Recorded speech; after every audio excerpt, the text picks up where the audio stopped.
What if a simple but often overlooked part of your health, your hearing, could have a major impact on your brain, your relationships, and how well you age? Welcome to the Aging Well podcast, where we explore the science, stories, and strategies behind living a longer, healthier, and more purposeful life. I am your host, Dr. Jeff Armstrong, an exercise physiologist with a passion for making science simple and life better as we age. My guest is Madison Levine, board-certified hearing instrument specialist and founder of Levine Hearing in Charlotte, North Carolina. She recently delivered a TED Talk titled The Ear-Brain Connection, highlighting the critical relationship between hearing health and cognitive wellness. Madison is passionate about helping people understand how untreated hearing loss can impact cognition, relationships, and overall quality of life. Today, we'll explore why hearing care is an essential part of aging well, and how practical steps can protect your brain and enhance your everyday life. Well, Madison, welcome to the Aging Well podcast. Let's begin by having you tell us a little bit about yourself and what sparked your interest in hearing health and particularly cognitive wellness. It goes way back to the very beginning. My mother had a clinic when I was growing up, so I had the benefit of actually being in the back of her office after school and seeing the impact that better hearing had for her patients. So it became a second career for me. I realized that this was what I wanted to do. And I started my own clinic in Charlotte, North Carolina, 10 years ago this year. Yeah. So can you explain what the ear-brain connection is and why it matters for overall health? I think this is getting much more attention recently. I'm so glad. But we know that we really hear with our brain, not with our ears. They're just the conduit that gets the message there. And I had the privilege of giving a TEDx on this topic this year. And it's something that had been culminating, so much time has been spent with patients where I get to see them experience cognitive changes in a good way because they've gotten hearing aids and now they're feeling much more with it. They have their edge back. And then I also see the alternative. I see people who are, wearing hearing aids for some period of time and they maybe have not been fit well, and they are feeling less and less part of the conversation. We know that social isolation has such a negative impact on longevity and cognition. So it's the primary focus that I have in my clinic with my patients is how do we get the proper stimulation to the brain so that they can age well in their community, feel included, get the punchline of the joke. I mean, there's so many layers to this that even reach into mental health too. So how does untreated hearing loss contribute to cognitive decline or even dementia? There's a term that we use in my profession, auditory deprivation. And this is, the period of time that the brain goes without getting the sounds that it needs. We have a degradation that happens.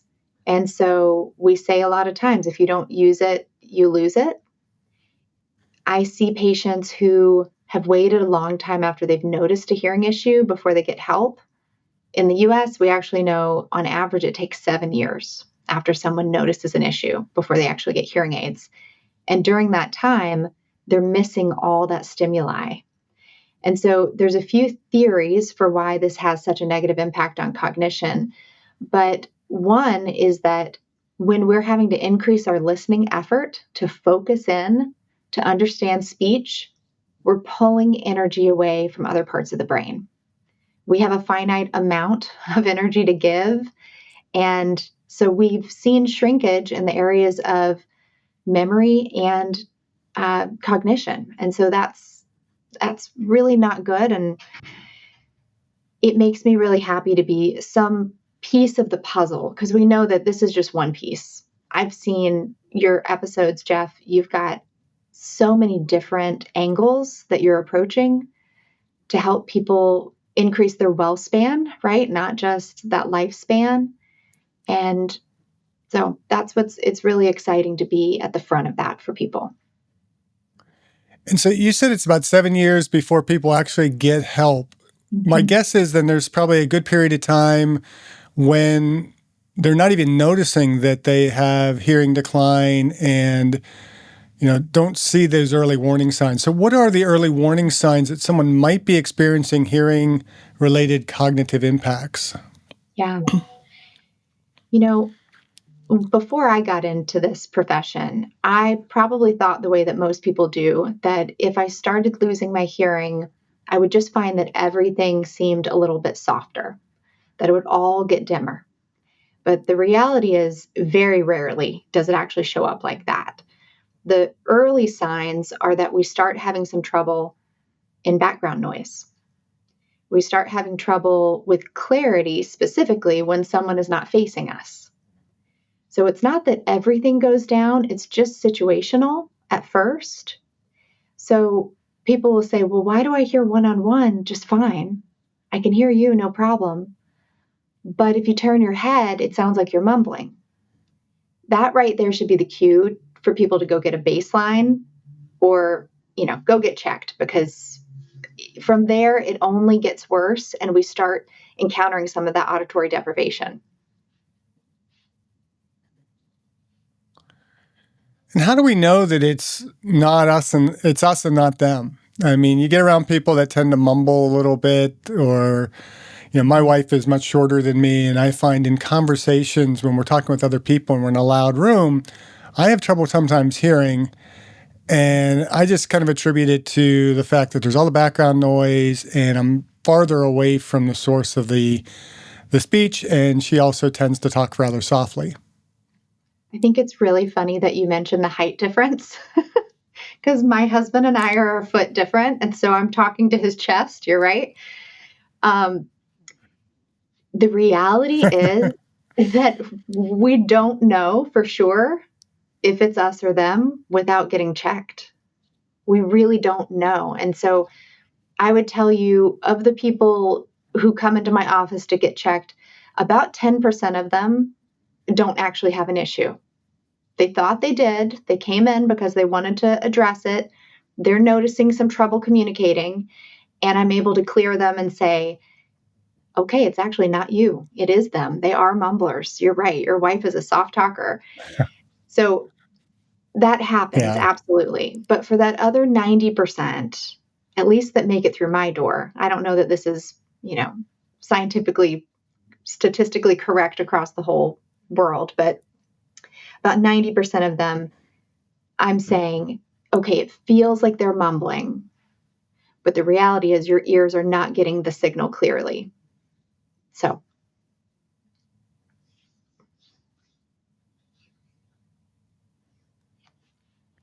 So for people who think hearing loss is just part of aging, what do you tell them? It is part of aging. It's one of those things that we can't avoid. The majority of us are going to have some hearing loss. But just because it's common doesn't mean that it's normal. And the same goes for eyesight. We know that through our lives we have different issues with eyesight, but we don't just write it off and say, well, everybody can't see well, so I'm not going to get glasses. It's one of those things that we need to treat. I mean, partly for safety reasons too. If you're not hearing soft sounds like footsteps, even somebody moves a chair behind you and you go to turn and you don't have that environmental awareness of soft sounds, we know that people with an untreated hearing loss, even a mild one, which is, not that significant, it triples the risk of having a fall. So I'm very involved with our local Falls Prevention Society. Most people don't know that hearing loss has such a connection to balance.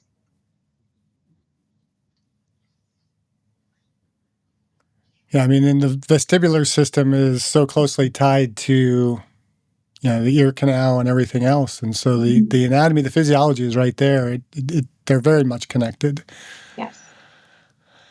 So what can we do to care for our hearing, and how can routine hearing care support the brain health and our overall quality of life as we age? I would love for us to have a bigger emphasis on prevention in the first place. So we know theoretically that we should be wearing hearing protection around loud sounds. But I think a lot of us wonder what counts as loud. How do I know when I really need to use them? If we were to pull OSHA in here and they were looking at, workplace volumes, what they measure is not just volume, it's also duration. So that's very important. If you're listening to a music, you're rocking out in the car, it's really loud, listening to one song really loud and then turning it down is a much better idea than rocking out for a 2-hour road trip, because you're putting your ears under duress during that time. So for one thing, besides hearing protection, you can just dose yourself and be more conscious about not listening to loud sounds for so long. But then there are sounds that we kind of write off as not being that important to protect from. The lawnmower, people should 100%, they should be using hearing protection. I have truck drivers, career truck drivers, and their left side near the window has significantly more hearing loss than their right ear. So any profession that you're going to have more volume on one side than the other, you want to be conscious of that. And then, of course, there's actually using hearing protection when you're at a concert. Or, I know this is crazy, I bring earplugs to the movie theater because they've gotten louder and louder.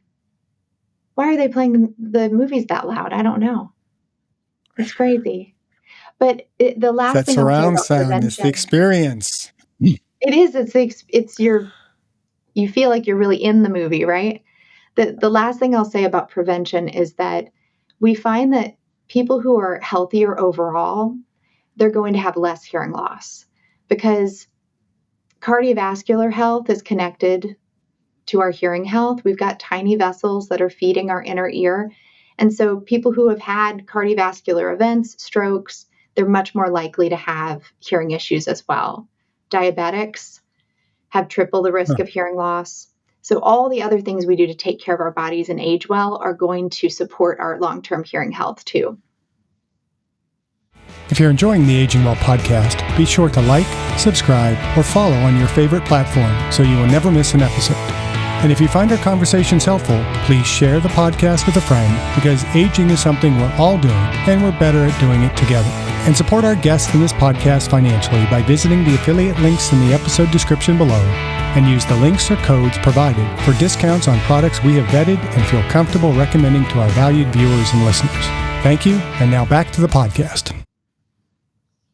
You talk about music. I mean, I'm in a generation, it was loud classic rock, the good stuff. We listened to it loud, but we listened to it without any headphones. If we did, it was like those big headphones as we're listening in our stereo as teenagers. But nowadays, kids are constantly going around with the headphones, earbuds in their ears, playing loud music. How different is that to their risk of future hearing problems? It's as significant as you think it is. They are having more exposure over a day than previous generations did, because they have access right there in their ear all the time. I still go back to the volume and duration though. So as long as those are under control, as long as we're not playing a volume that's too loud, you can't overuse your ears. People ask me that a lot. Should I limit the amount of time that I listen to music? Not at all. That's not an issue. The only limitation is how loud you listen to it during that time. So I unfortunately do see 20s, 30s, 40s. I'm seeing people with significant hearing loss, specifically noise induced from their own use of earbuds. And it's not reversible. We do not have a method to fix that besides using hearing aids right now. So is there like a decibel level that we should be considering when we're thinking about sounds that we're allowing into our ears? I have a decibel reader on my phone. Sometimes I pull it out in a loud restaurant out of curiosity. But there are some wonderful apps, and Apple and maybe some Androids also have settings where you can limit the volume to a safe level. I recommend that everybody look at that and make sure that they are being conscious. If I were to give you a real number, we really don't want to be listening long term to anything over 80 decibels for any significant period of time. 80 is a nice loud sound, and we're not getting into harm. I don't have the exact number, but OSHA might say you could listen to 80 decibels for 6 hours. But then they're going to say you can only listen to 90 decibels for 2, and as you go up, it causes more and more harm. So 80 is a good line of we want to stay below that level if possible. Yeah, I think I'm an exercise scientist, and so with the in strength and conditioning, with like the national conference on was it the National Strength and Conditioning Association? Get it right here. Their standards, I think, are like 90 decibels for a gym. It shouldn't go any louder than that. Mm-hmm. And which to me is still pretty loud. But I had one of those apps on my phone. So when I was working with the high school kids, and I'd keep telling them to turn the music down. Oh, it's not that loud. And then, if it was over that decimal rating, it's like, no, it's going down, guys. But they just love that music so loud, but you can't even communicate within a room when it's that loud. Absolutely. But it's hard to tell our younger selves what we should be doing. True, until we're old and why did I do that? Why did I go to that Aerosmith concert? Mm. So beyond hearing aids or devices, are there lifestyle strategies that can help us to maintain our auditory and cognitive health? Yeah, I go back to this socializing and how important that is for longevity. I know you've focused on that in the past. It's one of the things that helps keep us connected and grounded, and a lot of that comes from verbal communication with people. So my hope is that if people are maintaining their health overall, and they're getting good baselines for their hearing so that they have something to go off of. If something changes, we can look back. I want people to have those connections, but they can do it in a way where they're also protecting their hearing. So there are restaurants that are too loud, and that would make anybody struggle to understand. So it's kind of back to that mumbling where you say, well, how do I know if it's me or them? It can be them. There are mumblers, right? And the restaurant can be too loud for anyone to communicate. You can pick a restaurant with your friends that is easier. You can do things like, if you're the one who has the most trouble in that environment, you can put the noise behind you. So I like picking the seat that's facing the booth or facing the corner, so the noise is behind me. And I think most people think they want to do the opposite. They sit on the booth side. But when you do that, now you're facing 30 people in front of you, including the one across. Mm-hmm. Whereas if you're in the cross chair facing the booth, you're facing one or two of your friends with the noise behind you. Tends to be much easier. So those are things that you can do just to help yourself. I like being in booths just because the booth gives you. I like the soft, cushy seat. There's that part, but so yeah. So anything else you have, like recommendations nutritionally? I mean, you mentioned cardiovascular exercise. I think we can continue to underscore that keeping our circulation up is going to have a benefit. Is there anything else that kind of comes to mind? The last thing I would just touch on, I know you just spoke with Dr. Ben Thompson all about tinnitus, and 90% of people with tinnitus have a hearing loss connected to it. And so if you have ever been around loud noises and you've temporarily experienced tinnitus, it's a bad sign. It means that we have caused some harm to the ear. Hopefully that hearing is going to bounce back in the short term, but in the long term, you may have weakened it. So I just want people to keep in mind that tinnitus is not benign. If you hear it, especially after loud noise exposure, you need to kind of second guess that and do a little better job of taking care of yourself. And then long term, if you're hearing it and it's become chronic, there are things that we can do to help improve it. So don't just take there's no cure at face value. There are ways to significantly improve it.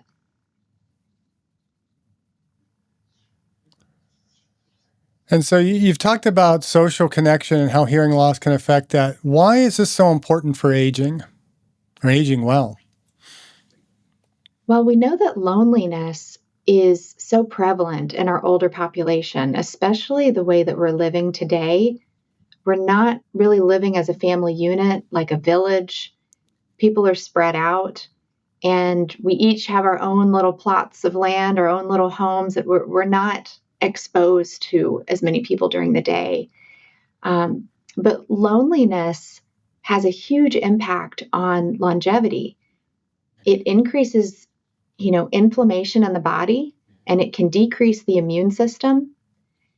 The thing that I hear day in and day out in my office is that people used to really enjoy going to the card game or going to church, but they just haven't really enjoyed it as much the last couple of years.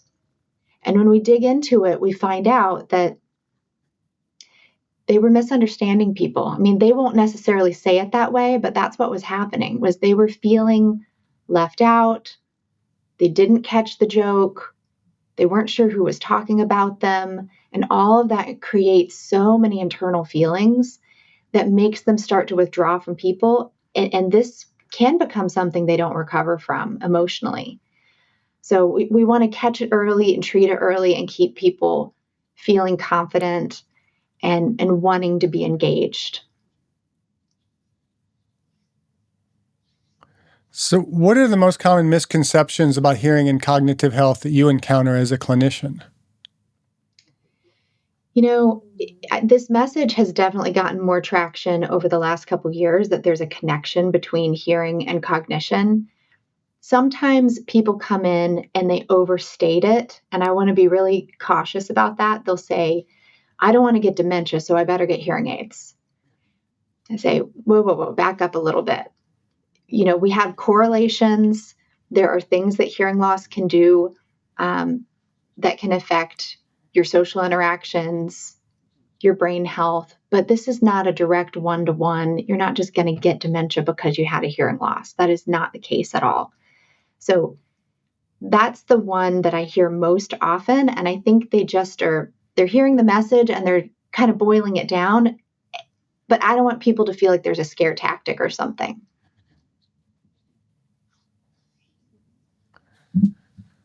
So if the viewers and listeners want to be proactive today, what steps should they take to protect their hearing and support their brain function? Keep using hearing protection, especially doing anything around the house that's loud, using blenders, mowing the lawn, using power tools, even for those one-off little projects. Keep paying attention to your overall health, especially cardiovascular health, because long-term, that's going to help protect your hearing. And think about getting a baseline. I would suggest doing it in your late 40s. That's a good time, especially for women before we get into menopause. It's important to get a baseline before you have hormonal changes that could have an impact as well.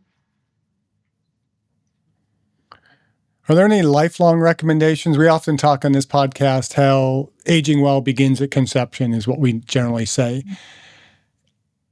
How should we be approaching hearing health throughout the lifespan? I mean, you mentioned at 40 really starting to look at getting checked, but what about in that first 40 years? Yeah, this is where prevention is going to be much better than a cure, and you're going to thank yourself later. It's the same as protecting our skin from sun exposure, sun damage. We want to protect our ears. You've got these 2 ears to last you for the rest of your life. And as fun as it is to turn the volume up, just be thoughtful about duration. You can enjoy that loud song, but then you're going to turn it back down because you want to age well.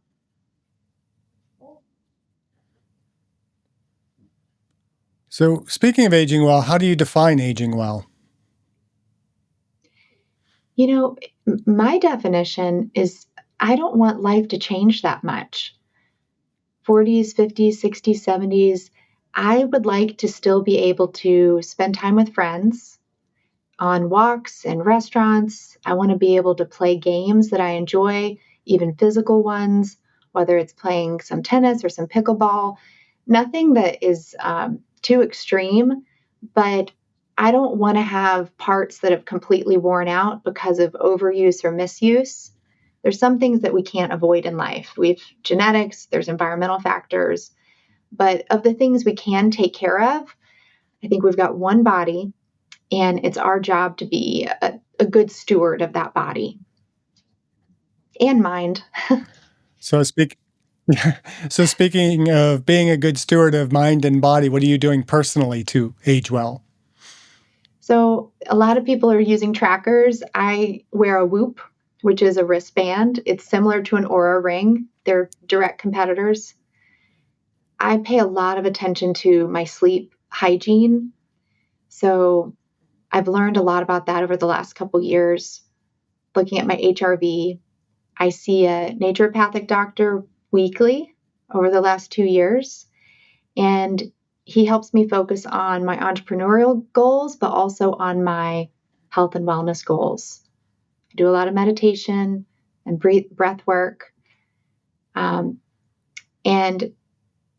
in my younger years, I think integrating all of those things into my life would have sounded like I didn't have time for it. And now that I have habit stacked little pieces of those at a time, I realize it's given me much more space to actually do the things that I want to do. I'm not so on the fritz anymore. So I'm always learning. There's always something new. And so I love learning from people like you, Jeff, things like your podcast, because the research and the science is developing so fast. Very fast. So speaking of, how do you envision public awareness around hearing and cognitive health changing in the next 5 to 10 years? I have a lot of hopes and dreams for that. Personally, doing the TEDx and having several of my colleagues do some amazing TED Talks on the subject of hearing, they each have their own specialties. I love that platform in order to get the message out to the public. But my real hope is that we can do a better job of educating within the medical community so that we have, this army of providers in allied health professions who can be the educators for those patients. Hearing is, for some reason, kind of on the back burner. Like, I met with a stroke nurse recently, and it's very normal to have a lot of vision testing post-stroke. They've got all these protocols. There's no protocols for testing hearing after a stroke. It would just be, the patient that wanted to pursue it. We don't have any nationally recognized baseline date for a hearing test, whereas for colonoscopies or mammograms, we know what age to have those done. So the medical community themselves, I think they need to be pulling together and creating some of these standards so that we can have a better impact on our communities. That's a great point, because I can't think of a time when my doctor has ever asked me about my hearing. Mm-hmm. They'll ask me about, have I done that colon test annually, or have I, what's my cholesterol like, and all those types of things, but never my hearing. And isn't that amazing? Because it's... So looking at the broader... Go ahead. It's amazing because what we're talking about is how intimately it's connected to cognition and balance. And it's not part of any regular screening process.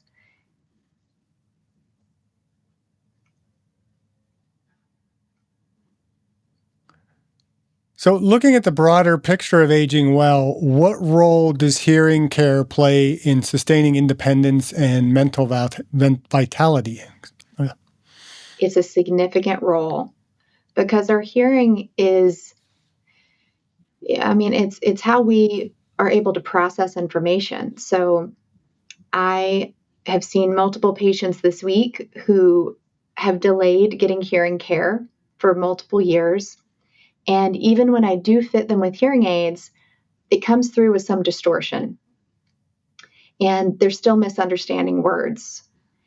That can have a huge impact when they are in other physicians' offices and they're misunderstanding, whether it's the prescription, something that they need that the doctor's telling them to do. They are receiving information that they are sometimes not understanding fully. And so we see a lot of times those people end up losing independence earlier because they need support. They need people around them who are that second set of ears. Sometimes they end up earlier in different types of assisted living situations. So I want people to maintain their independence. Hearing and therefore being able to process information is a key component to that.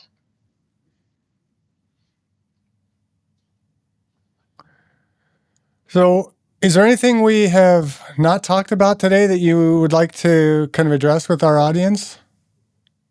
You've done such a nice job. I think you've covered it. You too. So, okay, great. Well, how can our listeners and viewers learn more about you and connect with your work? I know, we have some viewers and listeners that are in the North Carolina area, but even just kind of abroad.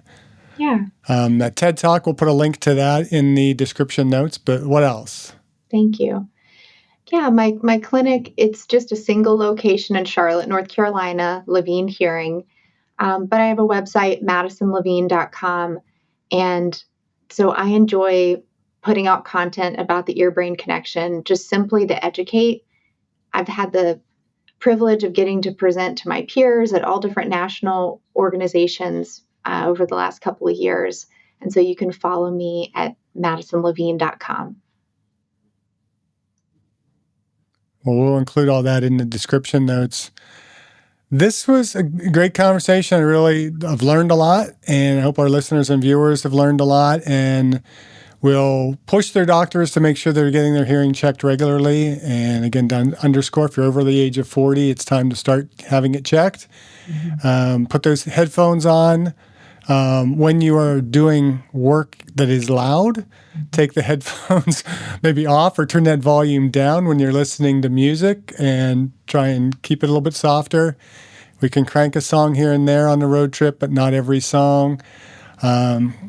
Just keep doing what you're doing. I'm really enjoying it, and keep aging well. Thank you, Jeff. Thank you for having me. Thank you for listening. I hope you benefited from today's podcast, and until next time, keep aging well.